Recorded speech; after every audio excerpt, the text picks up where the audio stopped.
Sopo nandur bakal ngunduh.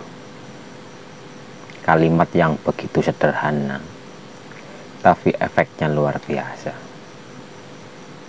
Andai saja kita paham dengan cara kerja energi, dengan cara kerja prasangka dan pikiran kita, tentu kita akan selalu berpikir yang positif, kita akan selalu berprasangka yang positif.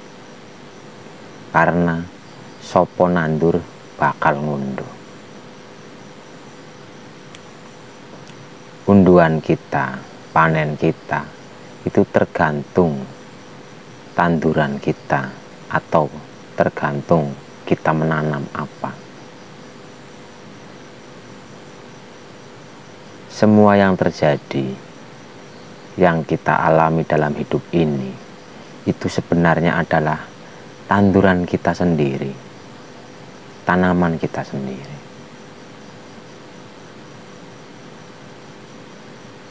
Maka menanamlah yang baik-baik. Kita yang menanam, maka kita yang akan menuai. Jangan menyalahkan sesuatu di luar diri kita, karena yang terjadi di luar diri kita sejatinya itu adalah kita sendiri yang menanamnya. Kita sendiri yang menanamnya. Menanam di sini ada menanam secara fisik, secara materi, dan menanam secara energi. Yang dimaksud menanam secara energi itu ada di pikiran kita dan ada di prasangka kita.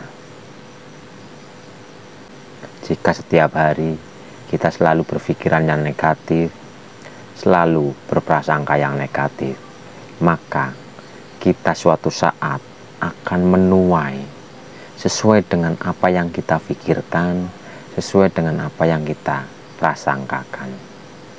Rubahlah pola pikir kita, rubahlah prasangka kita, karena apa yang terjadi di kehidupan kita itu sebenarnya karena diri kita sendiri.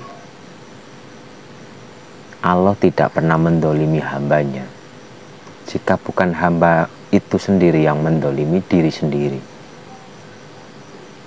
Jadi bukan Allah yang mendolimi hamba-hambanya, tapi diri kita sendiri yang mendolimi diri kita sendiri.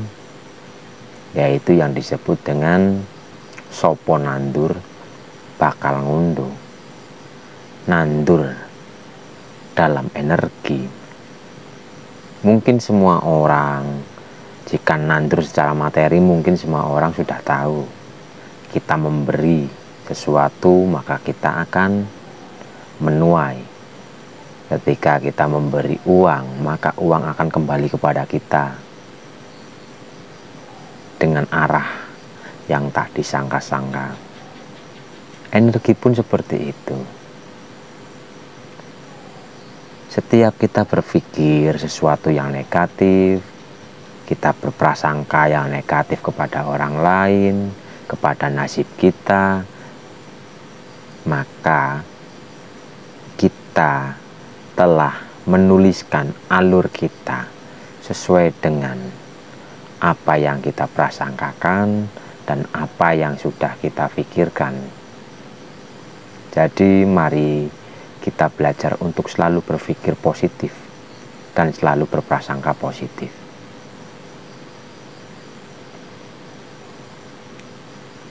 Jangan kita disibukkan oleh pikiran-pikiran negatif, oleh prasangka-prasangka negatif.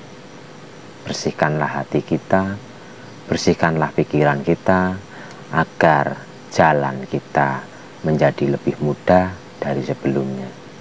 Mungkin dulu kita belum mengetahui tentang bab energi, tapi setelah kita paham, kita mentafakurinya, maka rubahlah prasangka kita, rubahlah hidup kita dengan merubah pikiran dan prasangka kita.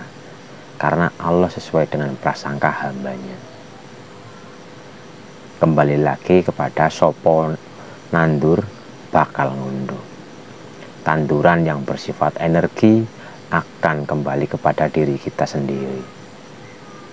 kita menanam secara energi, kita berpikir tentang yang jelek, kita berprasangka tentang yang negatif, maka pikiran dan prasangka itu akan kembali kepada diri kita, yang disebut diri energi atau jiwa kita. Jiwa kita itu butuh makan, jiwa kita itu butuh stamina yang powerful. Tapi jika jiwa kita selalu kita berikan makanan yang bersifat energi negatif, maka lama-lama jiwa kita akan lemah. Hidup kita akan merasa susah, sering sedih, khawatir, dan sebagainya. Semua itu terjadi dalam diri kita sendiri, dan kita sendiri yang menciptakannya. Rubahlah, jangan sampai kita menyalahkan sesuatu yang ada di luar diri kita. Karena sesuatu yang ada di luar diri kita itu sejatinya berasal dari dalam diri kita sendiri. Kita yang menarik mereka supaya datang kepada kita. Semakin kita menyalahkan apa yang ada di luar diri kita, maka hidup kita semakin sengsara dan menderita. Lebih baik kita introspeksi diri, kita lihat ke dalam diri, kita bersihkan diri kita sendiri. Jika kita selalu berpikiran positif, berprasangka positif, atau kita menanam energi positif, maka kita akan panen energi positif juga. Jiwa kita akan subur, jiwa kita akan tenang, jiwa kita akan damai. Semua orang mencari kedamaian, ketenangan, tapi mereka tak paham karena ketenangan dan kedamaian itu sejatinya berasal dari dalam. Dengan mereka paham, maka mereka akan merubah dirinya sendiri, karena Allah tidak akan merubah nasib suatu kaum jika bukan kaum itu yang merubah dirinya sendiri. Rubahlah diri kita, semoga kehidupan kita ke depannya menjadi lebih baik, menjadi tenang, damai, dan selalu bahagia. Sekian, semoga bermanfaat, dan Assalamualaikum warahmatullahi wabarakatuh.